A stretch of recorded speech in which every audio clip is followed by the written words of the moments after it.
Bonjour, dans cet exercice, on va voir comment calculer le nombre d'adresses possibles dans un sous-réseau. On va prendre l'exemple de l'adresse sous-réseau 10 80 20 0 avec un slash 29. Donc on va...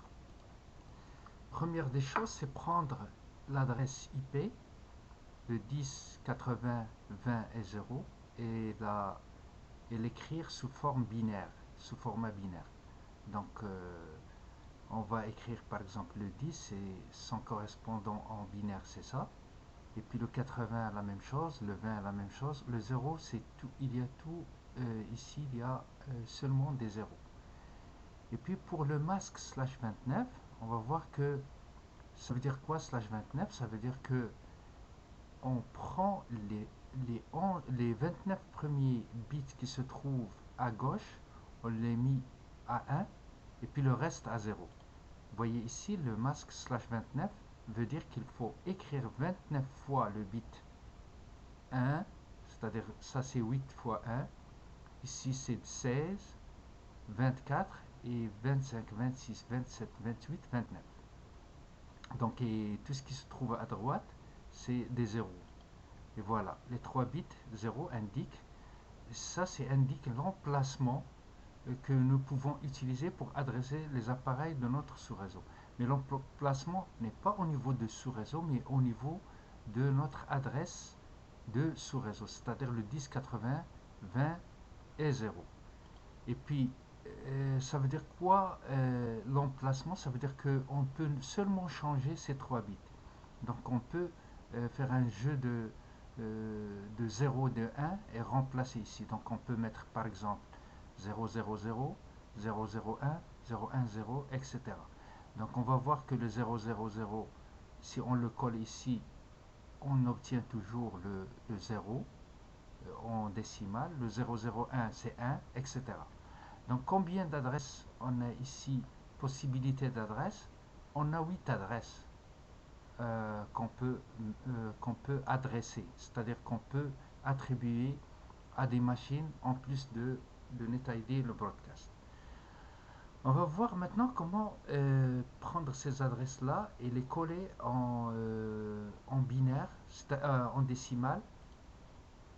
Donc on va prendre la première adresse, 00, c'est-à-dire ça c'est 10 en décimale, ça c'est 80 et ça c'est 20. Et puis le 000 ça correspond à 10 80 20 0. Ça c'est une adresse IP à ne pas utiliser par des machines, mais c'est le sous-réseau qui l'utilise. Donc c'est ça. Et puis la deuxième adresse, si on remplace par 01, ça devient 10 80 20 1. C'est la première adresse utilisable, donc elle peut être attribuée à une machine. Si on met la même chose, 010, ça donne 10 80 22. Et puis 3, 4, 5, 6. 6 c'est la dernière adresse utilisable et 7 c'est le broadcast. Donc combien d'adresses on a? De 0 jusqu'à 7, on a 8 adresses. On peut conclure que ces adresses-là ne sont pas utilisables. Donc on a 8 moins 2,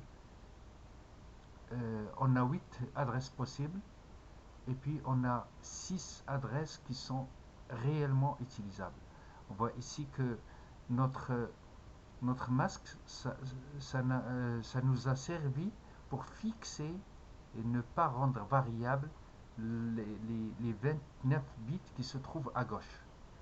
Donc, et puis les 3 bits qui se trouvent à droite, on peut jouer là-dessus et puis mettre des valeurs de 0 et de 1. On a une autre possibilité pour calculer le nombre d'adresses possibles. Donc on procède tout simplement en, effectue l'opération 32 moins 29. 32 c'est la taille d'une adresse IP, toujours 32, prenez toujours 32, moins le masque qui est le slash 29 ici, ça donne 3. Regardez, ce 3 là, ce n'est autre que, on va élever, c'est-à-dire on va mettre ce 3 là en puissance, donc alors nous avons 2 à la puissance 3 qui est égal à 8 adresses possibles. Toujours écrivez 2 adresses sont réservées, celle du NetID, c'est-à-dire l'adresse réseau, et celle du broadcast, l'adresse de diffusion. Pourquoi je vous ai montré cette partie-là?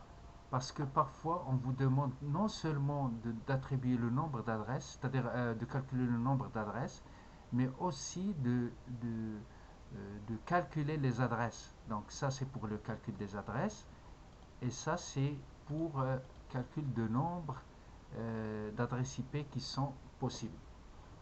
Donc on peut procéder directement dans l'exercice en mettant cette opération-là, 32 moins 29 égale à 3, et puis 2 à la puissance 3 égale à 8. Donc on a 8 adresses possibles dont 2 sont réservées. C'est tout ce qu'il y a pour cet exercice, et rendez-vous pour l'exercice prochain.